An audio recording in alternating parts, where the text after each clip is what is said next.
একেবারেই ফলতার দিকে আমাদের নজর রাখতে হবে, তার কারণ বুধবার ভোরে জ্বলন্ত খড়ের গাদায় মহিলার দেহ উদ্ধার হয়েছিল। 3 দিন পর অবশেষে পরিবার দেহ শনাক্ত করলো। মৃত মহিলার বাড়ি দক্ষিণ 24 পরগনার বিষ্ণুপুর থানা এলাকায়। আর ফলতার বুদায় দেহ রহস্যে গ্রেপ্তারও। কি আপডেট পাওয়া যাচ্ছে আরো বিস্তারিত এই বিষয়ে জানবো। আনিশ রয়েছে আমার সঙ্গে, আনিশের কাছ থেকে আরো ডিটেইল জানতে পারবো। আনিশ, কি আপডেট উঠে আসছে, কিভাবে এই হত্যা বা কিভাবে এই ঘটনা ঘটলো, কি জানা যাচ্ছে সে বিষয়ে?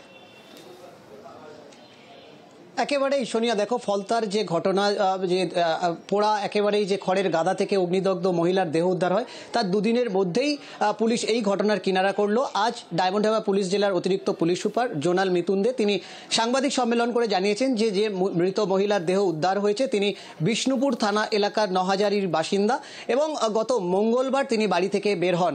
মূলত দাম্পত্য কলহ এবং সম্পর্কের টানাপোড়েনের জেরে এই ঘটনা, এমনটাই কিন্তু পুলিশের পক্ষ থেকে জানানো হয়েছে যে বিষ্ণুপুর এলাকার ওই মহিলার বিয়ে হয়েছিল একেবারেই ফলতা থানার বুদা গ্রামের এক ব্যক্তি গোলাম আলী শেখ নামের এক ব্যক্তির সাথে, এবং গত 1.5 বছর তাদের যে সম্পর্কের টানাপোড়েন তার জেরেই কিন্তু ওই মহিলা তার নিজের এক মেয়েকে নিয়ে বাপের বাড়িতে থাকতেন। কিন্তু একাধিকবার তার সংসার করার জন্য তার স্বামী তাকে ফোন করে এবং গত মঙ্গলবার তাকে এই রমজান মাসে ঈদের কেনাকাটা করে দেওয়ার নাম করে পরেই রাতে তাকে পরিকল্পনা করেই তাকে একেবারে শ্বাসরোধ করে খুন করে এবং নির্জন জায়গায় নিয়ে গিয়ে সেখান থেকেই রাতে বাঁকড়াহাটে ফিরে আসেন ওই গোলাম আলী শেখ, এমনটাই কিন্তু পুলিশের পক্ষ থেকে জানানো হয়েছে। পরবর্তী সময়ে সেখানেই, অর্থাৎ ওই যে নিহত গৃহবধূ তার বাপের বাড়ির লোকজন যখন জামাইকে জিজ্ঞাসা করে সেই সময় তখন তার বাপের বাড়ির লোকজনকে গালিগালাজ করে, তখনই তাকে মারধর করা হয় বলে অভিযোগ এবং এই ঘটনার পর থেকে পলাতক ছিলেন।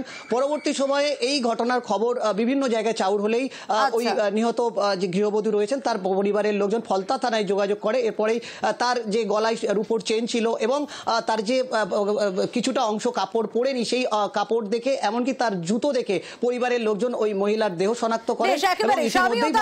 পুলিশ তরুণীকে ধর্ষণ খুনের অভিযোগ আত্মীয়দের আর পুলিশের জালে অভিযুক্ত স্বামী। বেশ আনিশ, ওকে ডেকেছে বলেছে এসো তোমাকে কাপড় চোপড় কিনে দেবো বলে ওদের বাড়িতে নিয়ে যায়।